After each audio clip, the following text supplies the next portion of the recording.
Hello everyone, আসসালামু আলাইকুম। সবাই কেমন আছেন? আশা করি দেশে বিদেশে যে যেখানে আছেন আল্লাহর রহমতে সবাই অনেক ভালো আছেন। আলহামদুলিল্লাহ আমরাও ভালো আছি। তো চলে আসলাম MS সোনিয়া ব্লগ থেকে আরও একটি নতুন ব্লগ ভিডিও নিয়ে। আর আমার একটা ব্লগ আমি ছেড়েছিলাম ভয়েস দিয়ে। আসলে আমি ভয়েস খুব একটা দিতে পারি না, শিখছি আসলে। আর আমার এমন কেউই নেই যে আমাকে শিখাবে। আমি যাই পারি ওইভাবে ভিডিও করার চেষ্টা করি। তারপর ইউটিউবে বিভিন্ন ভিডিও দেখে আমি শেখার চেষ্টা করছি। তো চেষ্টা করবো ইনশাল্লাহ ভালো ভিডিও দিতে, ভালোভাবে ভয়েস দিতে। তো আজকে নতুন আরেকটা ভিডিও নিয়ে চলে আসলাম। তো সকাল সকাল নাস্তা খেয়ে তারপর ভাবলাম আমার ইউটিউব বন্ধুদের সাথে একটু কথা বলে নিই। তো তো সারাদিনের টুকিটাকি রান্নাবান্না, খাওয়া দাওয়া এসবই নিয়ে আমার ছোট্ট একটি ব্লগ। তো যারা আমার ব্লগটি ভালো লাগছে আর ভালো ভালো সুন্দর সুন্দর কমেন্ট দিচ্ছেন তাদের সবাইকে জানাচ্ছি অসংখ্য ধন্যবাদ।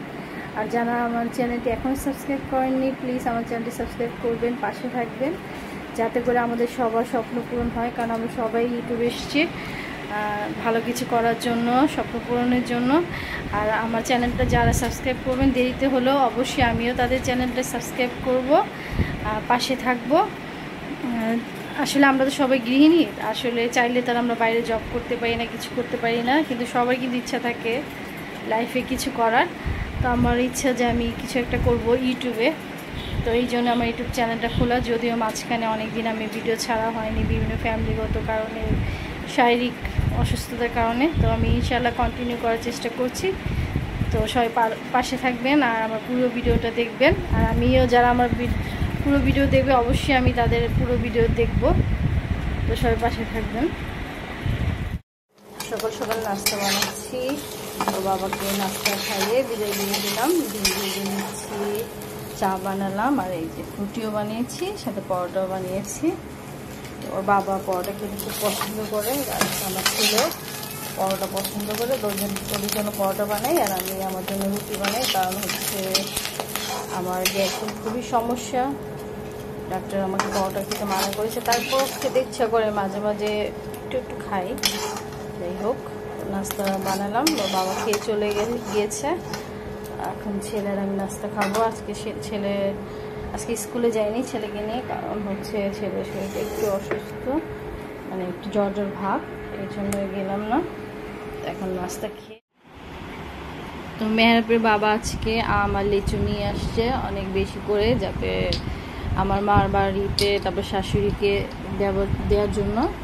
তো এখানে যে এটা শাশুড়ির জন্য লিচু আর আম, এটা হচ্ছে শাশুড়ির জন্য। তোর বাবা নিয়ে যাবে, মেহরাব বাবা নিয়ে যাবে। আর এটা হচ্ছে আমার মার জন্য, এখানে আছে 10টা আম আর কিছু লিচু। আর আমার মার বাসায় বেশি লোকজন থাকে না, মানে আমার মা আর আমার ভাই দুজনেই থাকে। আর আমার মা একটু অসুস্থ, স্ট্রোক করেছে, উনি বেশি খাওয়া দাওয়া করতে পারেন না। তো এই জন্য ওনার জন্য এগুলো। আর এটা হচ্ছে আমার শাশুড়ির জন্য। হাজার শাশুড়ি, তো ওনাকে তো খুশি করাটা জরুরি না। তো নিয়ে গিয়েছে, ওখানে হয়তো কথা বলছে। এখন দেখেন, মা তো মাই হয়, মা ভালো হোক খারাপ হোক যেমনই হোক, ওরা 4 ভাই, কিন্তু আমার শাশুড়ি সবসময়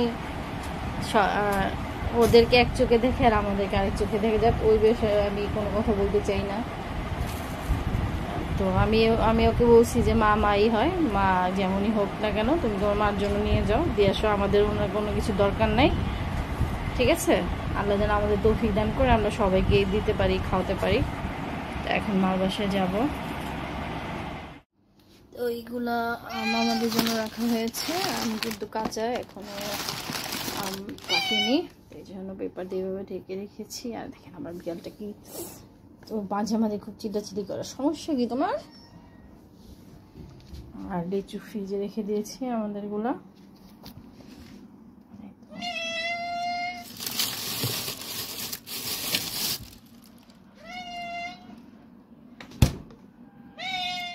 দাদিকে দিতে গিয়েছিলে? হ্যাঁ নিয়েছে? হ্যাঁ নিয়েছে। এখন চলো নানু বাসায় যাই, নানুটা দিয়ে আসি। হ্যাঁ চলো। আমরা এখন রেডি হচ্ছি আর নানু বাসায় যাবো। আর আমাদের একই এলাকায় বাসা, শ্বশুরবাড়ি বাবার বাড়ি একসাথে, 5 মিনিট লাগে যেতে। তো এখন আমি মেহরাব যাবো, যে আমার লিচু দিয়ে আসবো নানুকে। তো এই তো আমি আর একটু দুধ দিয়ে দিয়েছিলাম, আর এই যে চিজটাও গলে গিয়েছে একদম, দেখেন চিজি পাস্তা। আমি আসলে বিকালে নাস্তাটা বাসায় বানানোর চেষ্টা করি, মাঝে মাঝে পাস্তা নুডলস যখন যেটা ইচ্ছা করে ছেলে খেতে চায় চেষ্টা করি বাসায় তৈরি করতে। আসলে বাসার খাবার তো খুবই হেলদি খাবার, এই জন্য। তা আর একটু হলে আমি নামিয়ে ফেলবো। আর পাস্তাটা মাখা মাখা খেতে বেশি ভালো লাগে। হয়ে গিয়েছে আমার চিজ পাস্তা, একদম ক্রিমি চিজ পাস্তা। বাসার সাধারণ উপকরণ দিয়ে আমি করলাম। আর সবাই এভাবে বাচ্চাকে বাসায় এভাবে চিজ পাস্তা রান্না করে দিলে বাচ্চারা খুবই পছন্দ করবে। তো আমার ভিডিওটা এই পর্যন্তই ছিল। আল্লাহ হাফেজ। তো এই যে বরফ দিয়ে দিলাম, এখন একটু ব্লেন্ড করে নিব। তো এই তো ছেলেকে কোল্ড কফি বানিয়ে দিলাম। তো বলছে আম্মু কোল্ড কফি আগে খাবো তারপর পাস্তা খাবো। কেমন হয়েছে? অনেক মজা।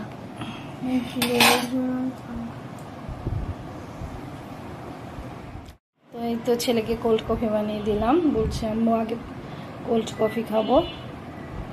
তো ওর জন্য পাস্তাটা আমি আলাদা করে রেখে দিয়েছি, খাও।